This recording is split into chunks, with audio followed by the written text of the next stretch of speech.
Season 3 did not save Halo Infinite, but that doesn't mean it's bad. Season 3 finally dropped this Tuesday after a long, agonizing content drought for the game. This update was a breath of life into the game and its community. The content the developers added with Season 3 is a beacon of hope that Infinite might rebound and reach the high expectations people had for it when the game was announced, but it has not reached those expectations yet. If you don't already know me, I'm not your typical Halo Infinite hater. I've been playing Halo since the Bungie days, but Infinite has by far my favorite multiplayer game loop in the entire series, but the lackluster live service keeps me from grinding the game. I typically only play once a week to get the weekly challenges done if I play at all, so if you read the title and thought this would be some angry rant about how Halo Infinite will never be good because it's not made by Bungie, good news. This isn't that. That being said, I do have to complain about one thing. Overall, Season 3 is really good, but there's one major issue with it currently, and that's stability. A lot of people are currently experiencing crashes with this new update across both PC and Xbox. I play on an Xbox Series X, and while I haven't crashed so far,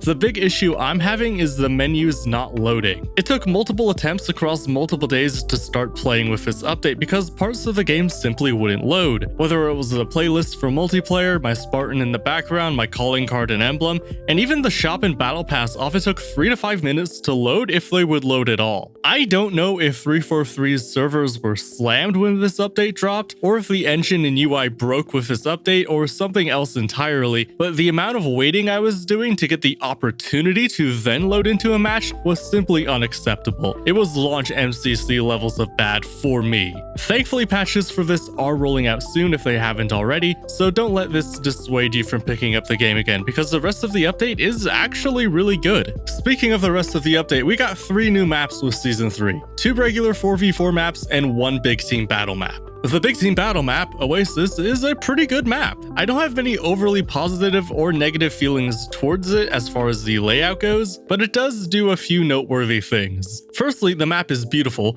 and secondly, the map has classic vehicle spawns. Rather than a pelican dropping in a random vehicle randomly during the match, they'll just be there for you when the match starts. I'm not much of a BTB player at the moment, but this is something people were asking for since the game launched. Hopefully 343 adds that method of vehicle spawning into all BTB maps going forward, and retroactively adds it back to the BTB maps already in Infinite, because right now Oasis is the only map that has it, and I'm tired of hearing people talk about it. Moving on to the 4v4 maps, Cliffhanger is easily one of my favorite maps in the entire game. The maps Infinite launched with were good, but they were also a little uninspired. It's a lot of the same 3-lane designs that are great for competitive matches, but kind of bland for everything else. Cliffhanger isn't one of those. It's got a circular design to it with lots of space to spread out those firefights a bit, and visually is probably my favorite map in the game. Chasm is the other 4v4 map, and I'm a little less enthused about this one. If you've played boarding action in Combat Evolved, you can kind of think of Chasm as a miniature version of that, or something like Block from COD 4. There's a lot of space to move laterally, but the distance between you and the enemy's spawn isn't that big. Each team spawns with a sniper in their spawn, which is completely uncontested, so it can quickly devolve into sniper warfare. It plays well in the new Escalation mode, but otherwise it's pretty mid in my opinion. Speaking of new game modes, let's talk about Escalation. It's essentially a team-based version of Gun Game from Call of Duty. It's a fun mode, and I really hope it gets its own dedicated playlist soon because I really enjoy playing this one. There's kind of not a whole lot to say about the mode though if I had to complain, there is another party mode that I wish were added into the game instead. That being said, Season 3 was a good time to add in a Gun Game style mode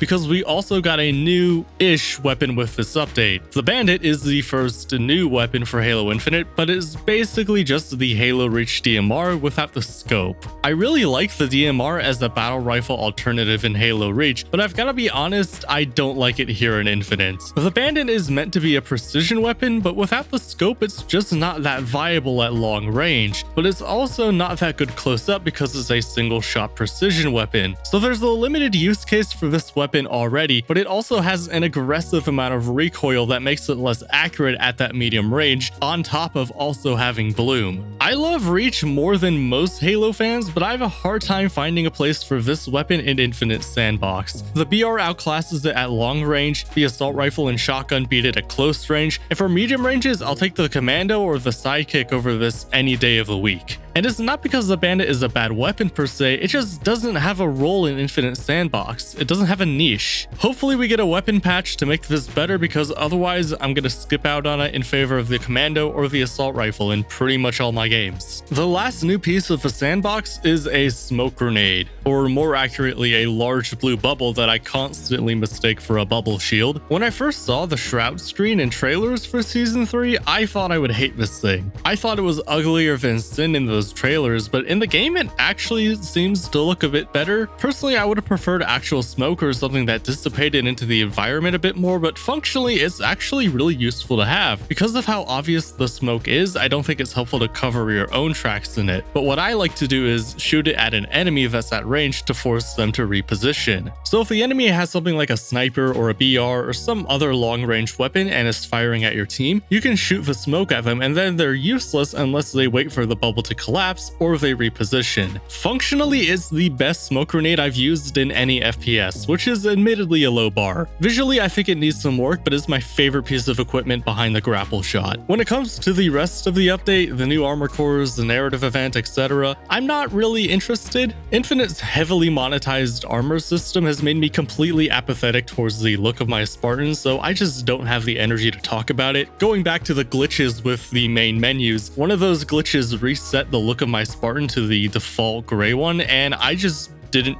care to change it. The menus weren't working, so it wouldn't let me change it anyway, but I just wasn't bothered by it. I didn't care. I saw it happen to a lot of other teammates. It seemed like they didn't care either. If we get good cross-core customization and good options for free-to-play multiplayer fans, then yeah, great, I'll change my mind. But until then, I don't care. The narrative actually took a huge step forward in the right direction by actually being a narrative instead of a cutscene that tells you to go play multiplayer, but I'm really looking forward to the day where things happen in it. So far, all of the conflict has been off-screen, and I'd really like to see these characters leave the academy and go do something as Spartans. The Mindfall event ends with Eklund implying that you're a headhunter now alongside her and Din, so hopefully it means that they'll leave the academy and go do something in the future, but for right now, I'm still kind of waiting for that. But hey, at least I'm waiting with some kind of anticipation. That wasn't a thing before. God, the bar is so low for this narrative. But speaking of the future, now's a good time to reassess where Halo Infinite is after this update. I said at the start of the video that Season 3 was good, but it didn't save Halo Infinite, and I stand by that. While there isn't much wrong with this update, there's still a ton of stuff Infinite is either missing entirely or hasn't fully realized. We still have no progression system outside of the Battle Pass. There is no service record to track your stats. The armor system, as we just talked about, is still awful. It needs a full overhaul. And we don't even have more cross-core customization with this update as a band-aid fix. The playlists still rotate, which I hate and want to stop, and a lot of game modes don't have a dedicated playlist at all. And speaking of game modes, Infection still isn't in the game, along with Juggernaut, VIP, Griffball, and many others. And Firefight seems like an impossible ask at this point. Even something as simple like assassinations aren't in the game, and that would be a really easy way to add more monetized content into the store, but Infinite doesn't have them for some reason. So while I like everything added in with this update, Infinite has a big mountain to climb. Thankfully,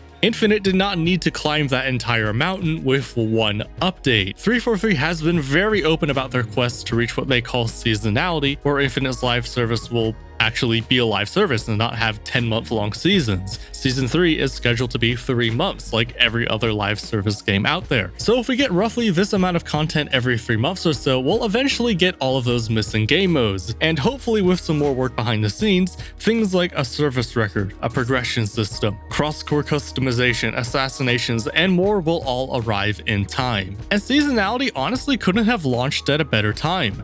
Well, the launch of the multiplayer would have been a better time, but the landscape of first-person shooters is pretty barren in 2023. There hasn't been any mainstream interest in Battlefield since the disastrous 2042 launch, and Call of Duty is releasing a new Modern Warfare game made by Sledgehammer that was supposed to be an expansion but is now a full game. And because Sledgehammer is hot off the heels of Vanguard and likely using a lot of the tools within Modern Warfare 2, it's undoubtedly going to be rushed. If Halo Halo Infinite can get the rest of those core features that's been lacking since launch, and then do something like, I don't know, drop that rumored battle royale Certain Affinity has been working on for the past few years, Infinite can have a major comeback this year. Now that's a big if, given what 343 has done since their inception, but god damn it, I'm still hopeful. Please let me be hopeful. But those are just my thoughts. Of course, let me know what you think in the comments below. Thanks for watching. Like the video if you made it this far. Subscribe to the channel if you want to see more, and I'll see you in the next video. Take care.